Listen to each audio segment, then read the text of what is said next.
Chapter 48. They slowly walked back to camp. The tall man was the Texas Attorney General, the chief law enforcement officer for the state. Stanley's lawyer was named Mrs. Marengo.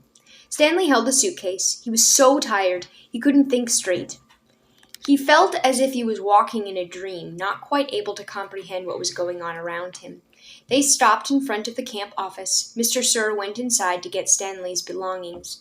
The Attorney General told Mr. Pandansky to get the boys something to drink and eat. The warden seemed as dazed as Stanley. "You can't even read," she said to Zero. Zero said nothing. Mrs. Marengo put a hand on Stanley's shoulder and told him to hang in there. He would be seeing his parents soon. She was shorter than Stanley, but somehow gave the appearance of being tall. Mr. Pandansky returned with 2 cartons of orange juice and 2 bagels. Stanley drank the juice, but didn't feel like eating anything. "Wait," the warden exclaimed. "I didn't say they stole the suitcase. It's his suitcase, obviously, but he put my things from my cabin inside it." "That isn't what you said earlier," said Mrs. Marengo. "What's in the suitcase?" the warden asked Stanley. "Tell us what's in it, then we'll open it and see." Stanley didn't know what to do. "Stanley, as your lawyer, I advise you not to open your suitcase," said Mrs. Marengo. "He has to open it," said the warden. "I have the right to check the personal property of any of the detainees. How do I know there aren't drugs or weapons in there? He stole a car, too. I've got witnesses." She was nearly hysterical. "He is no longer under your jurisdiction," said Stanley's lawyer. "He's not been officially released," said the warden. "Open the suitcase, Stanley." "Do not open it," said Stanley's lawyer. Stanley did nothing. Mr. Sir returned from the office with Stanley's backpack and clothes. The Attorney General handed Mrs. Marengo a sheet of paper. "You're free to go," he said to Stanley. "I know you're anxious to get out of here, so you can just keep the orange suit as a souvenir, or burn it, whatever you want. Good luck, Stanley." He reached out his hand to shake, but Mrs. Marengo hurried Stanley away. "Come on, Stanley," she said. "We have a lot to talk about." Stanley stopped and turned to look at Zero. He couldn't just leave him here. Zero gave him a thumbs up. "I can't leave Hector," Stanley said. "I suggest we go," said his lawyer, with a sense of urgency in her voice. "I'll be okay," said Zero. His eyes shifted toward Mr. Pandansky on one side of him, then to the warden and Mr. Sir on the other. "There's nothing I can do for your friend," said Mrs. Marengo. You are released pursuant to an order from the judge." "They'll kill him," said Stanley. "Your friend is not in danger," said the Attorney General. "There's going to be an investigation into everything that's happened here. For the present, I'm taking charge of the camp." "Come on, Stanley," said his lawyer. "Your parents are waiting." Stanley stayed where he was. His lawyer sighed. "May I have a look at Hector's file?" she asked. "Certainly," said the Attorney General. "Mrs. Walker, go get Hector's file." She looked at him blankly. "Well?" The warden turned to Mr. Pandansky. "Bring me Hector Zeroni's file." He stared at her. "Get it!" she ordered. Mr. Pandansky went into the office. He returned a few minutes later and announced the file was apparently misplaced. The Attorney General was outraged. "What kind of camp are you running here, Miss Walker?" The warden said nothing. She stared at the suitcase. The Attorney General assured Stanley's lawyer that he would get the records. "Excuse me while I call my office." He turned back to the warden. "I assume the phone works." He walked into the camp office, slamming the door behind him. A little while later, he reappeared and told the warden he wanted to talk to her. She cursed, then went inside. Stanley gave Zero a thumbs up. "Caveman, is that you?" He turned to see Armpit and Squid coming out of the rec room. Squid shouted back into the rec room, "Caveman and Zero are out here!" Soon all the boys from Camp D had gathered around him and Zero. "Good to see you, man," Armpit said, shaking his hand. "We thought you were buzzard food." "Stanley is being released today," said Mr. Pandansky. "Way to go," said Magnet, hitting him on the shoulder. "And you didn't even have to step on a rattlesnake," said Squid. Even Zigzag shook Stanley's hand. "Sorry about, It's cool," said Stanley. "We had to lift the truck clear out of the hole," Zigzag told him. "It took everybody in C, D, and E. We just picked it right up." "It was really cool," said Twitch. X-Ray was the only one who didn't come over. Stanley saw him hang back behind the others a moment, then returned to the rec room. "Guess what?" said Magnet, glancing at Mr. Pandansky. "Mom says we don't have to dig any more holes." "That's great," said Stanley. "Will you do me a favor?" asked Squid. "I guess," Stanley agreed, somewhat hesitantly. "I want you to—" He turned to Miss Marengo. "Hey, lady, you have a pen and paper I can borrow?" She gave it to him, and Squid wrote down a phone number, which he gave to Stanley. "Call my mom for me, okay? Tell her I said I was sorry. Tell her Alan said he was sorry." Stanley promised he would. "Now you be careful out in the real world," said Armpit. "Not everybody is as nice as us." Stanley smiled. The boys departed when the warden came out of the office. The Attorney General was right behind her. "My office is having some difficulty locating Hector Zeroni's records," the Attorney General said. So you have no claim of authority over him?" asked Miss Marengo. "I didn't say that. He's in the computer. We just can't access his records. It's like they've fallen through a hole in cyberspace."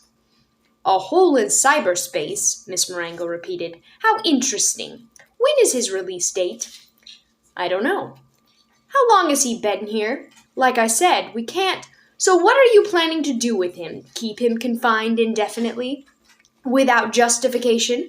While you go crawling through black holes in cyberspace?" The Attorney General stared at her. He was obviously incarcerated for a reason. "Oh, and what reason was that?" The Attorney General said nothing. Stanley's lawyer took hold of Zero's hand. "Come on, Hector. You're coming with us." Chapter 49. There never used to be yellow-spotted lizards in the town of Green Lake. They didn't come to the area until after the lake dried up, but the townsfolk had heard about the red-eyed monsters living in the desert hills. One afternoon, Sam, the onion man, and his donkey, Mary Lou, were returning to his boat, which was anchored just a little offshore. It was late in November, and the peach trees had lost most of their leaves. "Sam!" someone called. He turned around to see 3 men running after him, waving their hats. He waited. "Afternoon, Walter, Bo, Jesse," he greeted them as they walked up, catching their breath. "Glad we caught you," said Bo. "We're going rattlesnake hunting in the morning." "We want to get some of your lizard juice," said Walter. "I ain't a-scared of no rattlesnake," said Jesse, "but I don't want to come across one of those red-eyed monsters. I seen one once, and that was enough. I knew about those red eyes, of course. I hadn't heard about the big black teeth." "It's the white tongues that get me," said Bo. Sam gave each man 2 bottles of pure onion juice. He told them to drink 1 bottle before going to bed that night, then half a bottle in the morning, and then half a bottle around lunchtime. "You sure this stuff works?" asked Walter. "I tell you what," said Sam. "If it doesn't, you can come back next week and I'll give you your money back." Walter looked around unsure as Bo and Jesse laughed. Then Sam laughed too. Even Mary Lou let out a rare hee-haw. "Just remember," Sam told the men before they left, "it's very important you drink a bottle tonight. You gotta get it into your bloodstream. The lizards don't like onion blood." Stanley and Zero sat in the back seat of Miss Marengo's BMW. The suitcase lay between them. It was locked, and they decided they'd let Stanley's father try to open it in his workshop. "You don't know what's in it, do you?" she asked. "No," said Stanley. "I didn't think so." The air conditioning was on, but they drove with the windows open as well, because, no offense, but you boys really smell bad. Miss Marengo explained that she was a patent attorney. "I'm helping your father with the new product he's invented. He happened to mention your situation, so I did a little investigating. Clyde Livingston's sneakers were stolen sometime before 3:15. I found a young man, Derek Dunn, who said that at 3:20 you were in the bathroom fishing your notebook out of the toilet. 2 girls remembered seeing you come out of the boys' bathroom carrying a wet notebook."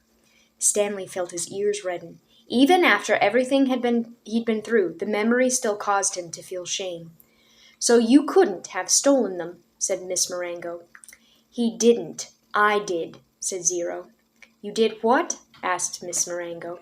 "I stole the sneakers." The lawyer actually turned around while driving and looked at him. "I didn't hear that," she said, "and I advise you to make sure I don't hear it again." "What did my father invent?" Stanley asked. "Did he find a way to recycle sneakers?" "No, he's still working on that," explained Miss Marengo. but he invented a product that eliminates foot odor. Here, I've got a sample in my briefcase. I wish I had more. You too could bathe in it. She opened her briefcase with one hand and passed a small bottle back to Stanley. It had a fresh and somewhat spicy smell. He handed it to Zero. What's it called? Stanley asked. We haven't come up with a name yet, said Miss Marengo. It smells familiar, said Zero. Peaches, right? Asked Miss Marengo. That's what everyone says. A short while later, both boys fell asleep. Behind them, the sky had turned dark, and for the first time in over 100 years, a drop of rain fell into the empty lake. Part 3. Filling in the Holes. Chapter 50. Stanley's mother insists that there never was a curse. She even doubts whether Stanley's great-great-grandfather really stole a pig. The reader might find it interesting, however, that Stanley's father invented his cure for foot odor the day after the great-great-grandson of Stanley Yelnats carried the great-great-great-grandson of Madame Zeroni up the mountain. The Attorney General closed the camp Green Lake. Miss Walker, who was in desperate need of money, had to sell the land which had been in her family for generations. It was bought by a national organization dedicated to the well-being of young girls. In a few years, Camp Green Lake will become a Girl Scout camp. This is pretty much the end of the story. The reader probably still has some questions, but unfortunately from here on, the answers tend to be long and tedious. While Mrs. Bell, Stanley's former math teacher, might want to know the percent change in Stanley's weight, the reader probably cares more about the change in Stanley's character and self-confidence, but those changes are subtle and hard to measure. There is no simple answer. Even the contents of the suitcase turned out to be somewhat tedious. Stanley's father pried it open in his workshop, and at first everyone gasped at the sparkling jewels. Stanley thought he and Hector had become millionaires, but the jewels were of poor quality, worth no more than $20,000. Underneath the jewels was a stack of papers that had once belonged to the first Stanley Yelnats. These consisted of stock certificates, deeds of trust, and promissory notes. They were hard to read and even more difficult to understand. Miss Marengo's law firm spent more than 2 months going through all the papers. They turned out to be a lot more valuable than the jewels. After legal fees and taxes, Stanley and Zero each received less than $1 million. But not a lot less. It was enough for Stanley to buy his family a new house with a laboratory in the basement and for Hector to hire a team of private investigators. But it would be boring to go through all the tedious details of all the changes in their lives. Instead, the reader will be presented with one last scene, which took place almost a year and a half after Stanley and Hector left Camp Green Lake. You will have to fill in the holes yourself. There was a small party at the Yelnats' house. Except for Stanley and Hector, everyone there was an adult. All kinds of snacks and drinks were set out on the counter, including caviar, champagne, and the fixings to make ice cream sundaes. The Super Bowl was on television, but nobody was really watching. It should be coming on at the next break, said Miss Marengo announced. A timeout was called in the football game, and a commercial came on the screen. Everyone stopped talking and watched. The commercial showed a baseball game. Amid a cloud of dust, Clyde Livingston slid into home plate as the catcher caught the ball and tried to tag him out. Safe! Shouted the umpire as he signaled with his arms. The people at Stanley's house cheered, as if the run really counted. Clyde Livingston got up and dusted the dirt off his uniform. As he made his way back to the dugout, he spoke to the camera. Hi, I'm Clyde Livingston, but everyone around here calls me Sweet Feet. Way to go, Sweet Feet, said another baseball player, slapping his hand. Besides being on the television screen, Clyde Livingston was also sitting on the couch next to Stanley. But my feet weren't always sweet, the television Clyde Livingston said as he sat down on the dugout bench. They used to smell so bad that nobody would sit near me in the dugout. They really did stink, said the woman sitting on the couch on the other side of Clyde. She held her nose with one hand and fanned the air with the other. Clyde shushed her. Then a teammate told me about sploosh, said the television Clyde. He pulled a can of sploosh out from under the dugout bench and held it up for everyone to see. I just spray a little on each foot every morning, and now I really do have sweet feet. Plus, I like the tingle. Sploosh, said a voice, a treat for your feet. Made from all natural ingredients. It neutralizes odor-causing fungi and bacteria. Plus, you'll like the tingle. Everyone at the party clapped their hands. He wasn't lying, said the woman who sat next to Clyde. I couldn't even be in the same room with his socks. The other people at the party laughed. The woman continued, "I'm not joking. It was so bad." "You've made your point," said Clyde, covering her mouth with his hand. He looked back at Stanley. "Will you do me a favor, Stanley?" Stanley raised and lowered his left shoulder. "I'm going to get more caviar," said Clyde. "Keep your hand over my wife's mouth." He patted Stanley on the shoulder as he rose from the couch. Stanley looked uncertainly at his hand, then Clyde Livingston's wife. She winked at him. He felt himself blush and turned away toward Hector, who was sitting on the floor in front of an overstuffed chair. A woman sitting in the chair behind Hector was absent-mindedly fluffing his hair with her fingers. She wasn't very old, but her skin had a weathered look to it, almost like leather. Her eyes seemed weary, as if she'd seen too many things in her life that she didn't want to see, and when she smiled, her mouth seemed too big for her face. Very softly, she half sang, half hummed a song that her grandmother used to sing to her when she was a little girl. If only, the moon speaks no reply, reflecting the sun and all that's gone by. Be strong, my weary wolf, turn around boldly, fly high, my baby bird, my angel, my only.